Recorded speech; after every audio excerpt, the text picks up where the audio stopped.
बिहार में अर्थव्यवस्था को लेकर राजनीति तेज है और ऐसी राजनीति होनी भी चाहिए। दरअसल कल तेजस्वी यादव ने बड़ा सवाल उठाया। उन्होंने कहा कि राज्य के आकस्मिकता निधि से आखिर पैसा क्यों निकालना पड़ रहा है ताकि सामाजिक सुरक्षा पेंशन दी जा सके। देखिए, राज्य सरकार ने आकस्मिकता निधि से 3,662 करोड़ रुपए निकालने की मंजूरी दी है। वजह बताई गई है कि सामाजिक सुरक्षा पेंशन का भुगतान किया जाएगा।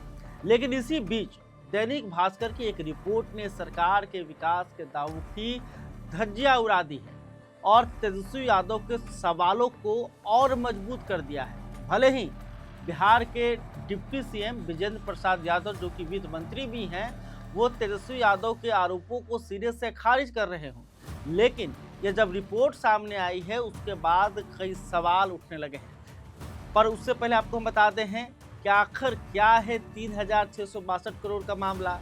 आखिर इस मामले को लेकर तेजस्वी यादव ने क्यों सरकार को घेरा है। तो सबसे पहले समझते हैं कि ये कंटीजेंसी फंड है क्या, यानी कि आकस्मिकता निधि जो है वो है क्या। आखिर यह एक तरह का इमरजेंसी गुल्लक है जिसे बाढ़, सूखा या महामारी जैसे अप्रत्याशित आपदाओं के लिए रखा जाता है।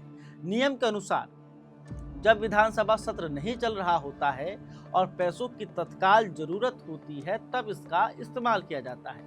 सरकार का तर्क है कि पेंशन राशि 400 से बढ़ाकर 1100 रुपए कर दी गई, इसलिए बजट का प्रावधान कम पड़ गया। ठीक है, चलिए टेक्निकल रूप से तो मान लीजिए कि बिहार के डिप्टी सीएम विजेंद्र प्रसाद यादव जी सही कह रहे हैं, लेकिन सवाल यहाँ यह है कि क्या सरकार को ये पहले से नहीं पता था कि 94 लाख लाभार्थियों को 1100 रुपए के हिसाब से कितने पैसे देने पड़ेंगे। बजट बनाते समय यह चूक कैसे हो गई। विपक्ष का आरोप है कि यह रूटीन प्रक्रिया नहीं बल्कि फाइनेंशियल मिसमैनेजमेंट है। अब आपको हम दैनिक भास्कर की वो रिपोर्ट दिखाते हैं जो कि आज अखबार में छपी है।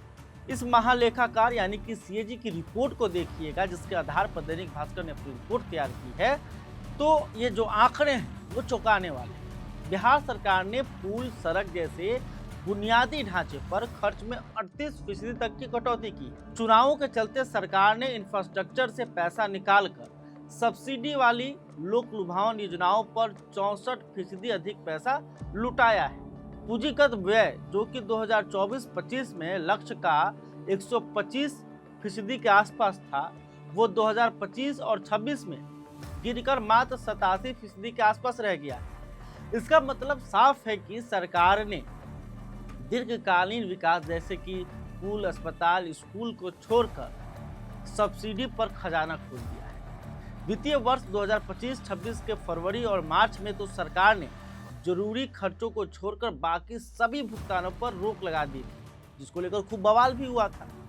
हालांकि बाद में सरकार का कुछ और बहाना था। अब देखिए, अब समझते हैं कि विकास पर इसका असर क्या पड़ेगा। वित्त मंत्री विजेंद्र प्रसाद यादव खुद स्वीकार करते हैं कि चुनावी व्यवस्था के कारण प्रोजेक्ट पर खर्च घटा है, लेकिन हकीकत यह है कि निर्माण कार्य रुकने से रोजगार के अवसर कम हो रहे हैं। बाजार में निर्माण सामग्री जैसे कि सीमेंट, रड, गिट्टी, बालू, इसकी मांग घट रही है, जिससे व्यापार पर, बिजनेस पर बुरा असर पड़ रहा है। निजी निवेश पर बुरा असर पड़ रहा है, जिससे भविष्य की कमाई घट सकती है।